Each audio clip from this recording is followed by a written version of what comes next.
Sri Mulyani hingga Menteri Basuki akankah dipertahankan di kabinet baru? Harapannya Bu buat presiden terpilih nanti Bu, kalau dari Ibu? Menjaga amanah, menjaga kepercayaan rakyat, menjaga Indonesia, menjaga perekonomian kita. Itu adalah suatu tugas dan kewajiban. Saya ke Tunisia dan Portugal. Baru pulang kemarin Sabtu malam, terus kemarin saya ke Demak yang banjir. Nanti lanjut sampai akhir masa pemerintahan. Perintahnya gitu kan. Ya sebenarnya apa yang ditargetkan oleh PDI Perjuangan untuk menang 3 kali berturut-turut terkait dengan PDI Perjuangan berdasarkan rekapitulasi internal kami mendapatkan kepercayaan rakyat.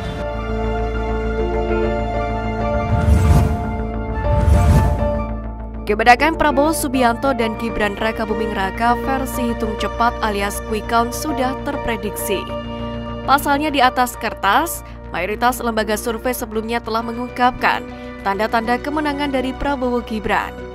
Namun bayang-bayang Jokowi dianggap turut berpengaruh besar secara elektoral terhadap perolehan suara Prabowo Gibran dalam kontestasi Pilpres 2024 ini.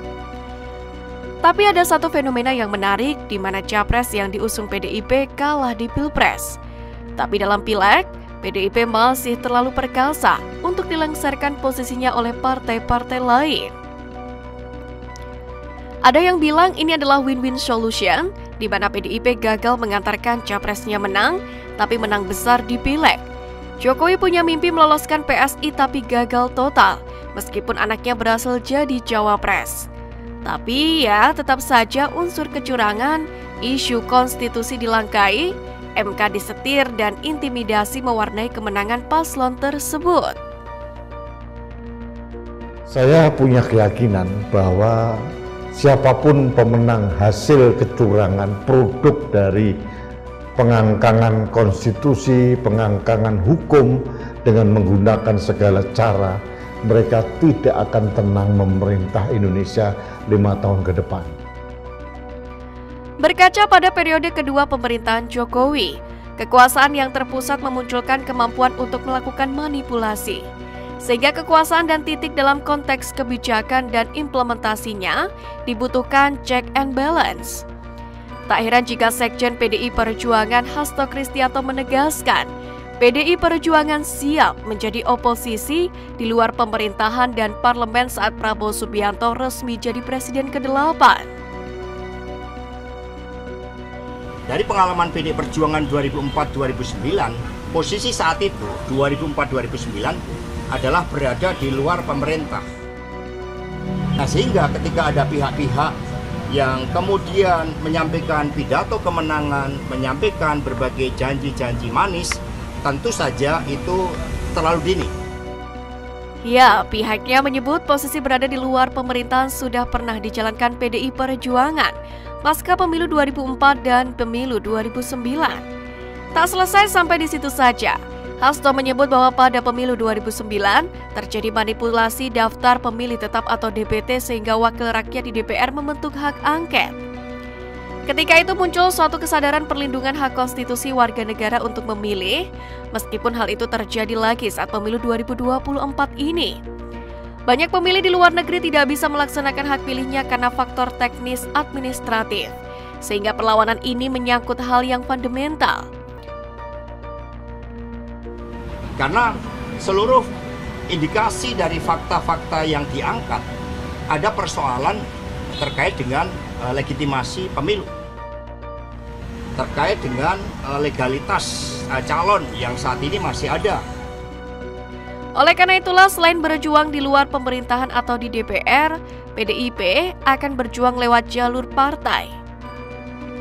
Adapun jalur ketiga yang akan ditempuh PDI Perjuangan adalah perjuangan bersama gerakan masyarakat sipil pro-demokrasi, yang saat ini menurut Hasto jumlahnya lebih banyak dibandingkan pada pemilu 2009. Yang jelas ada dorongan kepada PDIP agar menjadi partai oposisi untuk 5 tahun ke depan. Sama persis ketika PDIP jadi oposisi selama 2 periode kepemimpinan SBY. Mungkin ini akan lebih terhormat. Lalu bagaimana dengan menteri yang sekarang masih menjabat seperti Basuki Hadimulyono, Yasona Lauli, Tri Risma Maharini, dan orang dekat Ketum PDIP Megawati seperti Menteri Keuangan Sri Mulyani? Akankah mereka digantikan dengan menteri baru di kabinet Prabowo Gibran atau justru malah dirangkul? Coba kita menengok ke belakang terlebih dahulu. Pernahkah terpikir oleh kita bagaimana Presiden Jokowi bisa mewujudkan semua pembangunan dalam 5 tahun ketika presiden lain begitu kesulitan untuk membangun infrastruktur? Kalaupun terbangun kualitasnya tidak maksimal, malah banyak yang mangkrak. Tentu saja jawabannya hanya 3 kata. Tinggal gunting pita. Ya, siapa lagi kalau bukan karena peran Menteri Pekerjaan Umum dan Perumahan Rakyat Republik Indonesia yang punya tongkat ajaib merek Nokia jangkrik bernama Basuki Hadimulyono. Mau tahu bagaimana Pak Bas memastikan proyek pembangunan yang dia tangani bisa selesai cepat dan tepat waktu? Salah satunya adalah karena anggarannya yang super lancar tanpa dikorupsi. Selain Menteri PUPR, ada Menteri Keuangan Sri Mulyani yang sudah pasti mengelola keuangan pemerintah Indonesia secara profesional. Sebagai seseorang yang sangat cinta kepada negerinya, sehingga meninggalkan jabatan mentereng sebagai Direktur Pelaksana di Bank Dunia hanya untuk mengabdi kepada negeri yang dicintainya itu, tak mungkin Sri Mulyani akan mencelakai negeri ini. Tanggung jawab dan rasa kecintaan kepada Republik Indonesia menjadi alasan Sri Mulyani tetap berada di kursi Kementerian Keuangan. Belum lagi rasa puas Presiden Jokowi atas kinerja Menkyu di 4 kabinet, mulai dari era Presiden SBY Yusuf Kala, SBY Budiono, dan Presiden Jokowi JK, serta saat ini Jokowi Ma'ruf Amin. Sri Mulyani menjelaskan banyak hal yang harus dilakukan untuk Indonesia saat ini dalam menghadapi perekonomian global yang dinamis dan tidak pasti. Presiden Jokowi pun meminta Sri Mulyani untuk melanjutkan kinerjanya di Kementerian Keuangan. Meski beberapa hari jelang pemilu kemarin santer diisukan akan mundur dari kabinet, namun hal itu dihentikan oleh Ketum PDIP Megawati yang sebelumnya ditemui Sri Mulyani. Tentu dengan fakta ini ada kecenderungan pemerintah ke depan dan Presiden pun ingin membangun ekspektasi dan sentimen positif. Mungkinkah rekonsiliasi akan dilakukan di kabinet Prabowo Gibran di periode ini seperti di era Presiden Jokowi? Semakin menarik drama politik pasca Pilpres. Lantas bagaimana menurut Anda?